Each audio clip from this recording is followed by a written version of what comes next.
Friends, welcome to Kavya's kitchen and blog. Please ನನ್ನ ಚಾನಲ್ಗೆ ಎಲ್ಲರೂ ಹೀಗೆ ಸಪೋರ್ಟ್ ಮಾಡ್ತಾ ಇರಿ. ಹಾಗೆ ಮರಿದೇನೆ ಸಬ್ಸ್ಕ್ರೈಬ್ ಮಾಡಿ, ಬೆಲ್ ಐಕನ್ನ ಕ್ಲಿಕ್ ಮಾಡಿ.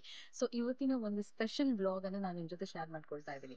ಸೊ ನಾನಿವಾಗ ನಮ್ಮ ಗದ್ದೆ ತೋಟದಲ್ಲಿ ಇದ್ದೀನಿ. ಅಲ್ಲಿ ಏನಪ್ಪಾ ಅಂತ ಹೇಳಿದ್ರೆ ಹುಣಸೆ ಹುಳಿ ಮರ ಇದೆ. ಸೊ ಹುಣಸೆ ಹುಳಿ ಯಾವ ರೀತಿ ಆಗುತ್ತೆ, ಹುಣಸೆ ಹುಳಿ ಫಸ್ಟ್ ಹುಣಸೆ ಕಾಯಿ ಹೇಗಿರುತ್ತೆ, ಹುಣಸೆ ಹಣ್ಣು ಹೇಗಾಗುತ್ತೆ, ಹಾಗೆ ಹುಣಸೆ ಹಣ್ಣಿನಿಂದ ನಾವು ಆ ಹುಳಿನ ಯಾವ ರೀತಿ ತೆಗಿತೇವೆ, ಹಾಗೆ ಆ ಹುಳಿನ ತೆಗೆದು ಆ ಹುಳಿನ ಉಂಡೆ ರೀತಿ ಕಟ್ಟಿ ಶೇಖರಣೆ ಮಾಡ್ತೇವೆ ನೋಡಿ, ಅದನ್ನ ಸ್ಟೋರೇಜ್ ಮಾಡಿ ಇಡ್ತೇವೆ.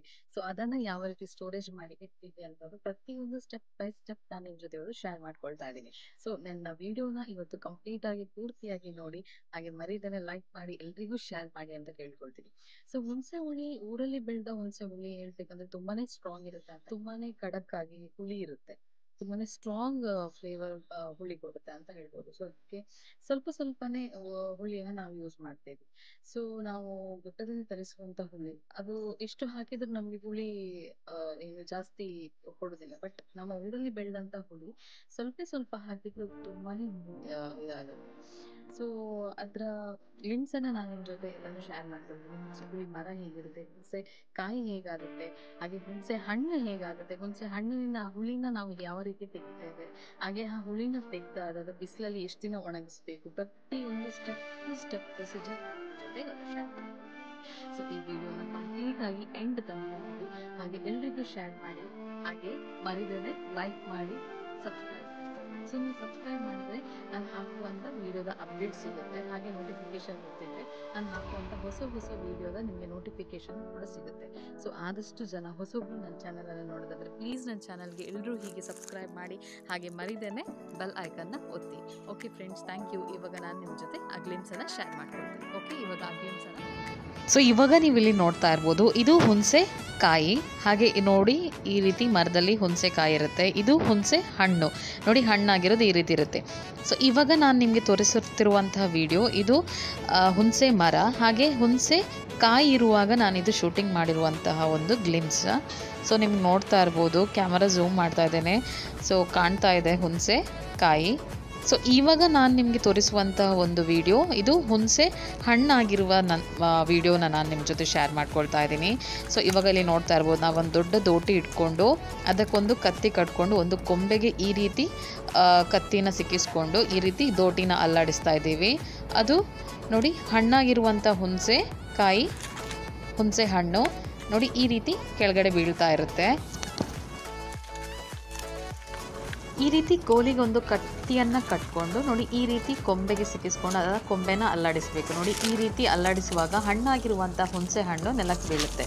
ಸೊ ಹುಣಸೆ ಹಣ್ಣು ಕೀಳುವಕ್ಕಿಂತ ಮೊದಲು ನಾವು ಹುಣಸೆ ಹಣ್ಣಿನ ಮರದ ಕೆಳಗಡೆ ಫುಲ್ಲಾಗಿ ಚೆನ್ನಾಗಿ ಕ್ಲೀನ್ ಮಾಡ್ಕೋಬೇಕು. ಯಾಕಂತ ಹೇಳಿದರೆ ಮಣ್ಣಿನ ಕಲರು ಹಾಗೂ ಒಣಗಿರುವಂಥ ಎಲೆ ಕಲ್ಲರು ಹುಣಸೆ ಕಲ್ಲರೇ ಇರೋದ್ರಿಂದ ನಮಗೆ ಹುಣಸೆ ಹಣ್ಣನ್ನು ಹೆಕ್ಕೋದಕ್ಕೆ ಕಷ್ಟ ಆಗುತ್ತೆ. ಸೊ ಫುಲ್ ನಾವು ಹುಣಸೆ ಮರದ ಬುಡ ಚೆನ್ನಾಗಿ ಕ್ಲೀನ್ ಮಾಡಿದರೆ ಅದಾದ ನಂತರ ನಮಗೆ ಹುಣಸೆ ಹಣ್ಣನ್ನು ಹೆಕ್ಕೋದಕ್ಕೆ ತುಂಬಾ ಈಸಿ ಆಗುತ್ತೆ. ಸೊ ಇಲ್ಲಿ ನೀವು ನೋಡ್ತಾ ಇರ್ಬೋದು, ನಾನಿಲ್ಲಿ ಹುಣಸೆ ಹಣ್ಣನ್ನು ಎಲ್ಲ ಹೆಕ್ಕೊಂಡು ಒಂದು ಬುಟ್ಟಿಗೆ ಹಾಕ್ಕೊಳ್ತಾ ಇದ್ದೀನಿ. ಸೊ ಇದು ನಮ್ಮ ಮನೆ ಖರ್ಚಿಗೆ ಸಾಲುತ್ತೆ. ಸೊ ಇದು 1 ವರ್ಷ ತನಕ ಚೆನ್ನಾಗಿ ಏನು ಕೆಡದೇನೆ ಸ್ಟೋರೇಜ್ ಮಾಡಿ ಕೂಡ ಇಟ್ಕೋಬೋದು. ಸೊ ನಾನು ಅದು ಯಾವ ರೀತಿ ಸ್ಟೋರೇಜ್ ಮಾಡೋದು ಅಂತೇಳಿ ನಾನು ನಿಮ್ಮ ಜೊತೆ ಶೇರ್ ಮಾಡ್ಕೊಳ್ತಾ ಇದ್ದೀನಿ.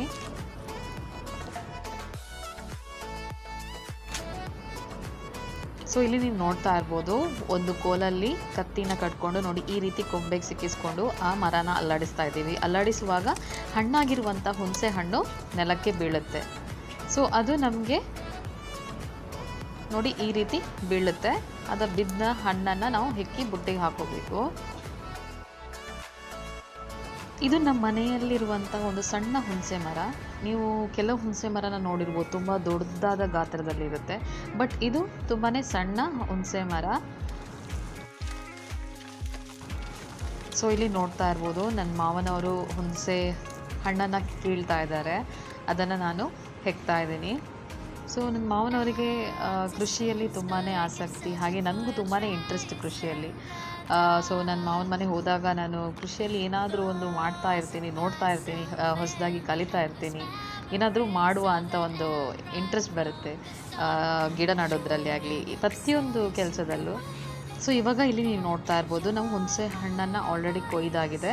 ಇವಾಗ ಈ ಹುಣಸೆಯ ಚಿಪ್ಪನ್ನು ಯಾವ ರೀತಿ ತೆಗೆಯೋದು ಅಂಥೇಳಿ ಇಲ್ಲಿ ನೋಡಿ. ಈ ರೀತಿ ಕೈಯಲ್ಲಿ ನಾವು ಹುಣಸೆ ಹಣ್ಣಿನ ಚಿಪ್ಪನ್ನು ತೆಗಿಬೋದು. ಹಾಗೆ ಅದರ ನಾರಿರುತ್ತೆ, ಆ ನಾರನ್ನು ನಾವು ಚೆನ್ನಾಗಿ ಕ್ಲೀನ್ ಮಾಡಬೇಕು. ಹಾಗೆ ನಾವು ಈಗ ತೆಗೆದಿರುವಂಥ ಚಿಪ್ಪು ಆ ಹುಣಸೆ ಹಣ್ಣಿಗೆ ಅಂಟ್ಕೊಳ್ಬಾರ್ದು. ಸೊ ತುಂಬ ಕೇರ್ಫುಲ್ಲಾಗಿ ಕ್ಲೀನಾಗಿ ಇದನ್ನು ಮಾಡ್ಕೋಬೇಕು. ಸೊ ನೋಡ್ತಾ ಇರ್ಬೋದು, ಆ ನಾರು ಹಾಗೂ ಆ ಚಿಪ್ಪನ್ನು ಸಪ್ರೇಟ್ ಮಾಡಿ ನಾವು ಎತ್ತಿಡ್ಕೋಬೇಕು. ಇದನ್ನು ನಾವು ಈ ರೀತಿ ಚಿಪ್ಪುಗಳನ್ನೆಲ್ಲ ಸಪ್ರೇಟ್ ಮಾಡಿಕೊಂಡು, ಹುಣಸೆ ಹಣ್ಣನ್ನು ಸಪ್ರೇಟ್ ಮಾಡಿಕೊಂಡು ಒಂದು 3 ರಿಂದ 4 ದಿನದ ಕಾಲ ಬಿಸಿಲಲ್ಲಿ ನಾವು ಒಣಗಿಸಬೇಕು. ಸೊ ಎಷ್ಟು ನಾವು ಬಿಸಿಲಲ್ಲಿ ಒಣಗಿಸ್ತೀವಿ ಅಷ್ಟು ಒಳ್ಳೆಯದು. ಬೀಜವನ್ನು, ಆ ಹುಣಸೆ ಹುಳಿಯ ಬೀಜವನ್ನು ಈಸಿಯಾಗಿ ನಮಗೆ ತೆಗೆದಿಡ್ಬೋದು. ಹಾಗೆ ಸ್ಟೋರೇಜ್ ಮಾಡಿ ಇಡೋದಕ್ಕೆ ತುಂಬಾ ಬೆನಿಫಿಟ್ ಅಂತಲೇ ಹೇಳ್ಬೋದು. ಬಿಸಿಲಲ್ಲಿ ಒಣಗಿದಷ್ಟು ಆ ನೀರಿನ ಅಂಶ ಎಲ್ಲ ಡ್ರೈ ಆಗಿರುತ್ತೆ. ಸೊ ಹಾಳಾಗೋದಿಲ್ಲ, ಕೆಡೋದಿಲ್ಲ. ಸೊ ಬಿಸಿಲಲ್ಲಿ ಒಣಗಿದಷ್ಟು ಹುಳಿ ಚೆನ್ನಾಗಾಗುತ್ತೆ. ಇಲ್ಲಿ ನೀವು ನೋಡ್ತಾ ಇರ್ಬೋದು, ನಾನು ಹುಣಸೆಯ ಒಂದು ಚಿಪ್ಪನ್ನು ಕೀಳ್ತಾ ಇದ್ದೀನಿ. ಹಾಗೆ ಅದರ ನಾರನ್ನು ನೋಡಿ ಕೀಳ್ತಾ ಇದ್ದೀನಿ.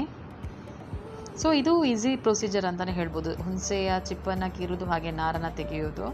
ಬಟ್ ಕಷ್ಟವಾದ ಪ್ರೊಸೀಜರ್ ಏನಂತ ಹೇಳಿದರೆ, ಆ ಹುಣಸೆ ಹುಳಿಯ ಬೀಜವನ್ನು ಕಟ್ ಮಾಡಿ ತೆಗೆಯುವಾಗ ನಮ್ಮ ಬೆರಳುಗಳು ಸ್ವಲ್ಪ ನೋವಾಗುತ್ತೆ. ಬಟ್ ಎಕ್ಸ್ಪರ್ಟ್ನವರಿಗೆ ಅಷ್ಟೊಂದು ಆ ನೋವುಗಳು ಗೊತ್ತಾಗೋದಿಲ್ಲ. ನಾವು ಅಂದರೆ ಪ್ರಯತ್ನ ಪಡೋದು ಅಲ್ವಾ, ಹಾಗೆ ನಮಗೆ ನೋವು ಆಗುತ್ತೆ ಆ ಕೈ ಬೆರಳು ಉಗುರು ಸೈಡಲ್ಲಿ. ಅದು ಯಾಕಂದರೆ ನಾವು ಆ ಬೀಜವನ್ನು ಎಬ್ಬಿಸುವಾಗ ಸ್ವಲ್ಪ ನೋವಾಗುತ್ತೆ.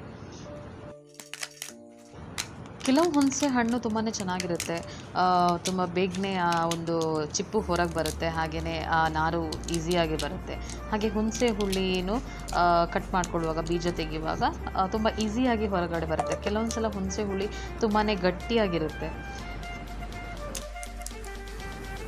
ಸೊ ಕೆಲವರು ಹುಣಸೆ ಹುಳಿನ ಸ್ಟೋರೇಜ್ ಮಾಡೋದಕ್ಕೆ ಉಪ್ಪನ್ನು ಹಾಕಿ ಇಡ್ತಾರೆ. ಒಂದು ಭರಣಿಯ ಒಳಗಡೆ, ಟೈಟ್ ಏರ್ ಕಂಟೈನರ್ನ ಒಂದು ಭರಣಿಯ ಒಳಗಡೆ ಉಪ್ಪು ಹಾಕ್ಕೊಂಡು ಸ್ಟೋರೇಜ್ ಮಾಡಿ ಇಟ್ಕೊಳ್ತಾರೆ, ಯಾಕಂತ ಹೇಳಿದ್ರೆ ಕೆಡದೇ ಇರೋ ರೀತಿ. ಸೊ ನಮ್ಮ ಮನೆಯಲ್ಲಿ ಬೆಳೆದಿರುವಂಥ ಹುಣಸೆ ಹುಳಿಗೆ ನಾವು ಉಪ್ಪು ಹಾಗೆ ಏನೂ ಯೂಸ್ ಮಾಡ್ಕೊಳ್ಳಲ್ಲ, ಬರೀ ಒಂದು ಪ್ಲಾಸ್ಟಿಕಲ್ಲಿ ಕಟ್ಕೊಂಡು ಭರಣಿ ಒಳಗಡೆ ಟೈಟಾಗಿ ಮುಚ್ಚಿ ತೆಗೆದಿಡ್ತೀವಿ. ಸೊ 1 ವರ್ಷ ಅಥವಾ 2 ವರ್ಷ ಆದರೂ ನಮ್ಮ ಮನೆಯಲ್ಲಿ ಬೆಳೆದಂಥ ಹುಳಿ ಏನೂ ಆಗಲ್ಲ. ನಮ್ಮ ಅತ್ತೆಯವರು ಹೇಳ್ತಾ ಇರ್ತಾರೆ, ಸೊ ನಾವು ಹೋದ ವರ್ಷ ಯೂಸ್ ಮಾಡಿರುವಂಥ ಹುಳಿನ ಇವಾಗಲೂ ಯೂಸ್ ಮಾಡ್ತಾ ಇದ್ದೀವಿ. ಸೊ ತುಂಬಾ ಚೆನ್ನಾಗಿದೆ, ಯಾವುದೇ ಒಂದು ಪ್ರಾಬ್ಲಮ್ ಇಲ್ಲ, ಏನೂ ಕೆಡಲಿಲ್ಲ. ಸೊ ಇವಾಗ ನಾನು ನಿಮಗೆ ಯಾವ ರೀತಿ ಹುಳಿಯ ಬೀಜವನ್ನು ತೆಗೆಯುವುದು ಅಂತೇಳಿ ಶೇರ್ ಮಾಡ್ಕೊಳ್ತಾ ಇದ್ದೀನಿ.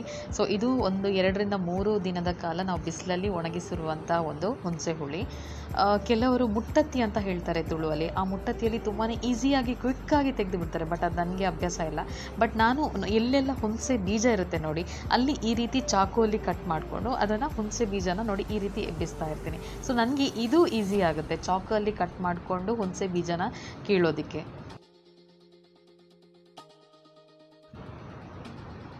ಈ ರೀತಿ ಕೀಳುವಾಗಲೇ ನಮ್ಮ ಉಗುರು ನೋವಾಗಲಿಕ್ಕೆ ಸ್ಟಾರ್ಟ್ ಆಗುತ್ತೆ. ಸೊ ಫಸ್ಟಿಗೆ ಗೊತ್ತಾಗಲ್ಲ, ಸ್ವಲ್ಪ ಒಂದು ಅರ್ಧ 1 kg ಅಷ್ಟು ಹುಣಸೆ ಹುಳಿನ ಮಾಡ್ತಾ ಹೋಗುವಾಗ ನಮ್ಮ ಬೆರಳುಗಳು ಉಗುರುಗಳು ನೋವಾಗಲಿಕ್ಕೆ ಸ್ಟಾರ್ಟ್ ಆಗುತ್ತೆ.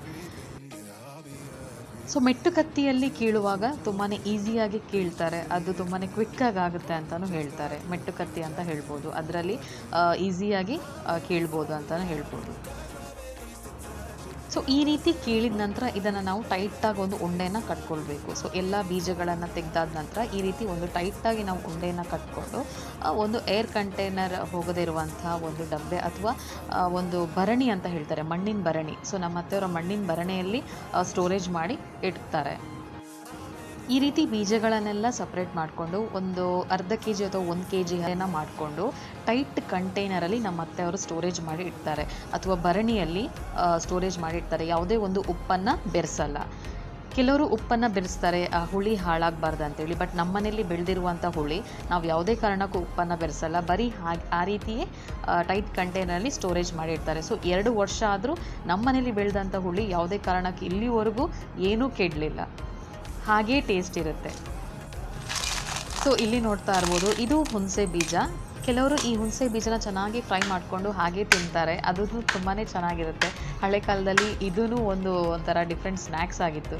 ನನ್ನ ಮಗಳು ನೀವು ನೋಡ್ತಾ ಇರ್ಬೋದು, ನಾನು ಹುಳಿನ ಕಟ್ ಮಾಡ್ತಾರೆ ಇವಾಗ. ಸೊ ನನ್ನ ಮಗಳು ನನ್ನ ಜೊತೆ ಜಾಯ್ನ್ ಆಗ್ತಾ ಇದ್ಲು.